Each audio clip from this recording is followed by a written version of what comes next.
आज के इस वीडियो में यहां पर देखें तो हमारे पास दो इक्वेशन है। पहला इक्वेशन है x cube plus y cube equal to 37 और दूसरा इक्वेशन है x plus y into 1 plus x into 1 plus y equal to -10। हमें क्या करना है, हमें इन दोनों इक्वेशन को सॉल्व करना है और सॉल्व करके जो है यहां पर एक्स वाई का वैल्यू पता करना है। तो चलिए मान लेते हैं कि यहां पर ये हो गया इक्वेशन नंबर 1 और ये हो गया यहाँ इक्वेशन नंबर 2। और ध्यान रखें कि यहाँ x और y ये रियल नंबर है। सो x y रियल है। देखें हम क्या करेंगे, हम चीज़ों को सिंपल रखेंगे। तो उसके लिए हम एक ऐसा फार्मूला लिखना चाहते हैं ताकि ये जो यहाँ पर टर्म है और साथ साथ ये जो टर्म है वो वहाँ पर जो है शामिल हो जाए।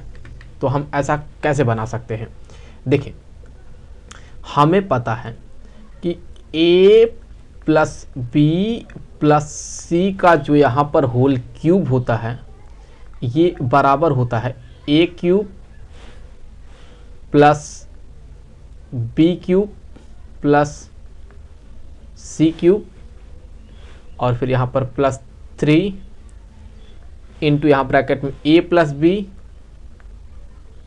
इंटू ब्रैकेट में यहाँ b प्लस सी इंटू फिर यहाँ पर ब्रैकेट में c प्लस ए।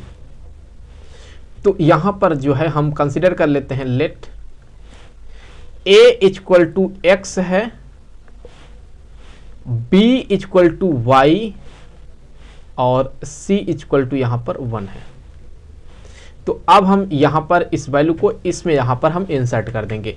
तो यहाँ से क्या बन जाएगा, ये बन जाएगा x प्लस वाई प्लस 1 का whole cube, x plus y plus 1 का होल क्यूब, ये बराबर हो गया x cube plus y cube plus 1 cube plus 3, यहाँ हो जाएगा x प्लस वाई। फिर यहाँ ब्रैकेट में हम कह सकते हैं कि हो जाएगा 1 प्लस वाई इंटू यहाँ पर 1 प्लस एक्स कर सकते हैं। तो यहाँ से अगर आप देखें तो हम लेफ्ट हैंड साइड को तो वैसे ही रखेंगे, यहाँ x प्लस वाई प्लस 1 का ये होल क्यूब रहेगा इक्वल टू, यहाँ देखें x cube plus y cube के जगह पर क्या लिख सकते हैं, इक्वेशन नंबर 1 से देखें तो इसके जगह पर हम 37 पुट कर सकते हैं। तो यहाँ पे आ गया 37 प्लस 1 का क्यूब को हम 1 लिख देंगे प्लस यहाँ पर आ गया 3। यहाँ पर अगर आप देखें तो ये जो टर्म है ये यहाँ पर इसके बराबर है। तो इसके जगह पर हम -10 पुट कर देंगे तो यहाँ आ जाएगा माइनस में 10। तो फिर यहाँ पर जो है ये हो गया x प्लस वाई प्लस 1 का whole cube equal to 38 minus यहाँ पर आ जाएगा ये 30। तो x प्लस वाई प्लस 1 का होल क्यूब इक्वल टू यहाँ हो जाएगा 8। तो x प्लस वाई प्लस 1 का होल क्यूब बराबर हो जाएगा 2 पावर 3। तो अगर आप दोनों साइड में देखें तो जो पावर है वो सेम है। सो अगर पावर सेम है दैट मीन एक्सपोनेंट सेम है तो हम बेस को सेम कर सकते हैं। तो हम यहाँ से कह सकते हैं कि x प्लस वाई प्लस 1 ये इक्वल हो गया 2 के।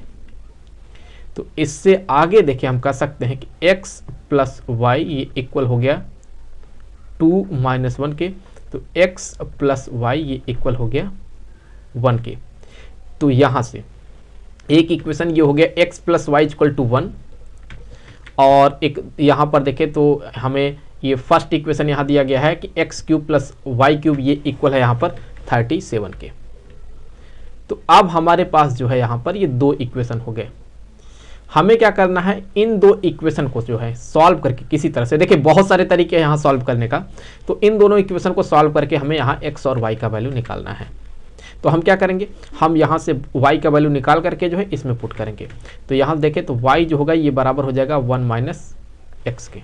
तो यहाँ पुट कर दें तो ये हो गया x cube plus 1 minus x का whole cube equal to 37। X cube plus 1 का क्यूब करेंगे और फिर माइनस यहाँ ये हो जाएगा, हम यहाँ एक्स का एक्सपेंशन कर रहे हैं तो ये हो जाएगा 1 क्यूब माइनस यहाँ हो जाएगा एक्स क्यूब और फिर यहाँ हो जाएगा माइनस 3x और ब्रैकेट में 1 माइनस एक्स आ जाएगा और ये इक्वल हो गया यहाँ पर 37 के। तो यहाँ से देखिए आप, तो एक्स क्यूब से ये एक्स क्यूब यहाँ कैंसिल हो जाएगा, तो 1 minus 3x plus 3x square equal to 37 के। तो इससे आगे हम ये कर सकते हैं कि ये हो गया 3x स्क्वायर माइनस 3x ये प्लस 1 और ये 37 इस साइड आएगा तो माइनस 37 इक्वल टू 0 हो गया। तो फिर 3x square minus 3x minus 36 equal to 0। अगर पूरे इक्वेशन को हम 3 से डिवाइड कर देते हैं तो ये हो जाएगा x square minus x minus ये हो जाएगा 12 इक्वल टू 0। तो ये हमें मिला यहाँ पर एक क्वाड्रेटिक इक्वेशन। अगर हम इसको सॉल्व करेंगे तो हमें यहाँ से ऑब्वियसली x के दो अलग अलग वैल्यू मिलेंगे। हम कैसे सॉल्व कर सकते हैं, देखिए ये हो जाएगा x square minus 4x plus 3x minus 12 equal to 0।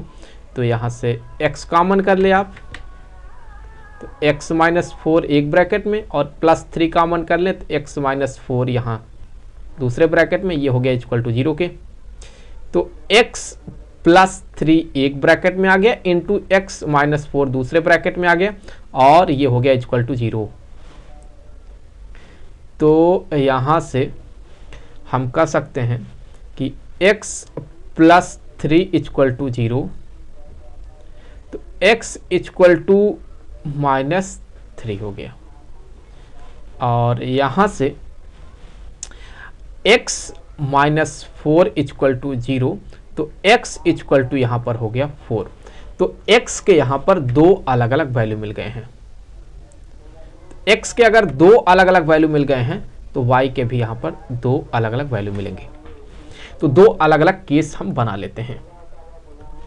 तो x का वैल्यू हो गया यहाँ पर -3, तो y का वैल्यू क्या होगा, y का वैल्यू यहाँ से निकाल लेंगे हम, क्योंकि y इक्वल टू यहाँ पर है 1 माइनस एक्स, तो y इक्वल टू हो जाएगा 1 माइनस एक्स के जगह पर -3 पुट कर देंगे तो ये हो जाएगा +3, तो y इक्वल टू हो गया 4। तो जब x का वैल्यू -3 है तो y का वैल्यू क्या है, y का वैल्यू यहाँ पर 4 है। अब चलिए यहाँ पर जो है सेकंड वाला केस ले लेते हैं कि जब यहाँ x का वैल्यू 4 होगा तो y का वैल्यू क्या होगा। तो यहाँ से y इक्वल टू 1 माइनस यहाँ x के जगह पर हम इस बार क्या पुट कर देंगे, 4 पुट कर देंगे, तो फिर y इक्वल टू -3 आ गया। तो इस तरह से जो है यहाँ पर हमने x और y का वैल्यू पता किया। आई होप कि वीडियो आपके लिए काफ़ी हेल्पफुल रहा होगा। जल्द मिलेंगे आपसे अगले वीडियो में किसी दूसरे क्वेश्चन के साथ, तो तब तक के लिए खुश रहें। Good bye.